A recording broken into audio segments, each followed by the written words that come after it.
Welcome guys, today we are back with another ESP32 video. In this video I'm going to show you how I turned my ESP32 into an AI personal assistant. So let's start the video.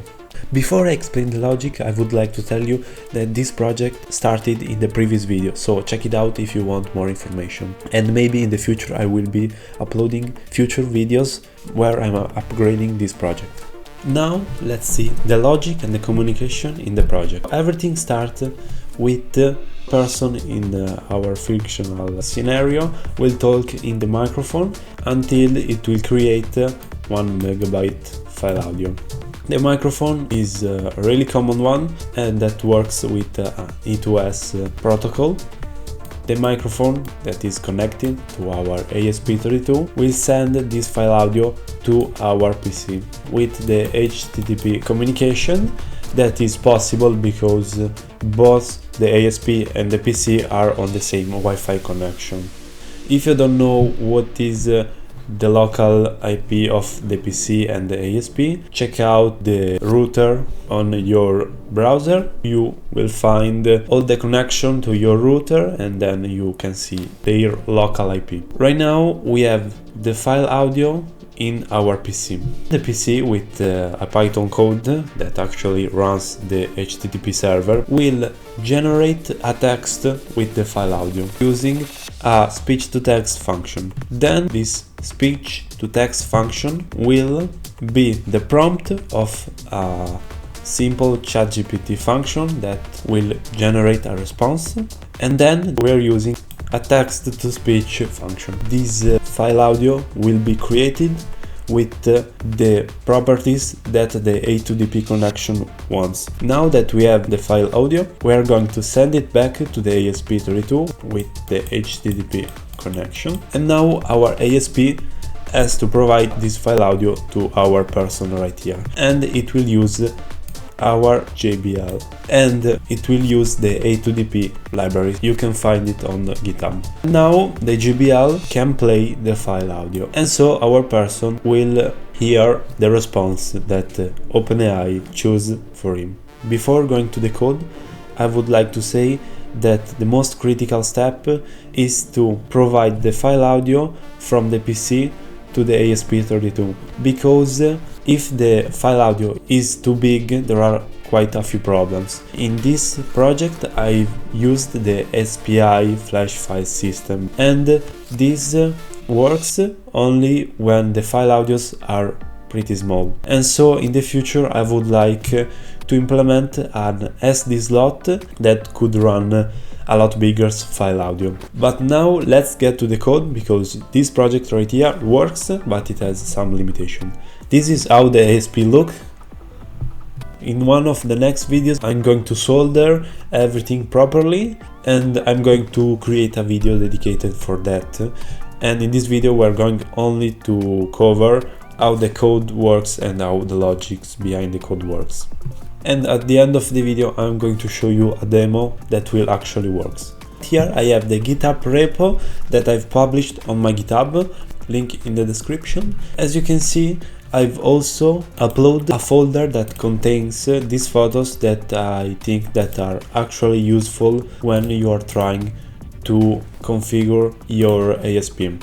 So as you can see, this is the schematic of the project. This could be not your pinout of your ESP. This one I've purchased on AliExpress. If you have the same ESP, I think that this could be useful. This is the tools page of my Arduino IDE, and as you can see I've decided to use this partition scheme. I've decided to erase all flash, so make sure to use it if your code doesn't work. So this is the Arduino IDE code. I'm not going to explain it in the details. We are going to see the logic that I have explained before. So everything starts and we're going to initialize the serial. Then we're going to deactivate the watchdog that have caused problems in the previous test, so I decided to take it out. Then we are going to initialize the Wi-Fi and also the SPI flash file system. It will be the key for providing the file audio to the Bluetooth speaker. This is the I2S config for the microphone, so you can see right here that we are recording the audio. Then this audio will be sent to the PC with these lines of code. This is the URL that you have to customize with your local IP. Then the file audio will be transferred to our PC, and we are going to see the code of the PC. I've decided to use Python and the Flask HTTP server. This is the function that receives the file audio. As you can see right here, it will remove the previous file that are the audio from the ESP. Then the response is the file audio that will be sent back to the ESP, and this one is correlated to this one. As you can see, we are removing the file, we are saving the file, and then we're going to call the speech-to-text function that is right here. If the audio cannot provide any speech, any words, it will be sending back this text right here that means it doesn't be able to understand anything. In this function, we are also calling the ChatGPT response only if there is something that has been recognized. And so in this function, we are just using the GPT-4o mini to get this response. And then when we have everything, we're going to create the speech with this function right here. And then with this function, we are going to create firstly this file right here, and then we are going to create the right one for the A2DP connection. When we have everything, the Flask server will return this OK, and so the ASP know that everything has been successful. Then the ASP will call the download file, and with the download file, the ASP receives the speech that has been generated. On the Flask server, this is the function. Right here I have implemented some code that will prevent troubles with time. Then it will download into the SPI flash file system memory, and then it will use the get sound data to initialize the connection with our JBL speaker, and then the JBL speaker will be connected to our ASP, and then the JBL will be running, and so the user will hear what the ChatGPT has to say. So this was the code. Right now we are going to see how it works in a demo. So right now I have the serial of the Arduino IDE that will show the code of the ASP, and then of my left the server, the Flask server. So right now I'm going to plug the power on my ASP. Keep in mind that in the next episodes this will look cleaner and better. And I've also my JBL speaker, and as you can see, this has become brighter. And now let's start the Flask server. Okay, the Flask server is on. Now I'm resetting the ASP, and now it's connecting to Wi-Fi because HTTP cannot be done, and now it's recording the audio. Hi ESP32, say hi to my viewer from YouTube.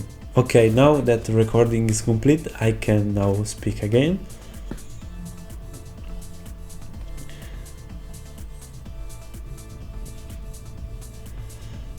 And so this is the text that has been recognized, and this is the response. And now it has downloaded the file, and I have to turn on the speaker so it can connect to the speaker. Hi, YouTube viewers. Okay, and that was it. You can say that it is not so useful, something like this, but in the future with new videos we could really make something useful with this logic. Keep in mind that in this project we have personalized this chatbot to provide short answers, only because the SPI memory cannot contain a file audio that is big. So this was the project. I hope that you've learned something. If you need some help with the code, check out the comment section, ask me and I will try to be useful. I will commit new code if the previous one has problems. Thank you for watching. Stay tuned for next videos and subscribe for next videos, because an upgrade that I will do is surely the SD slot that will provide to the JBL speaker file audios that are longer than these ones. And so consider subscribes, and we will see on the next videos.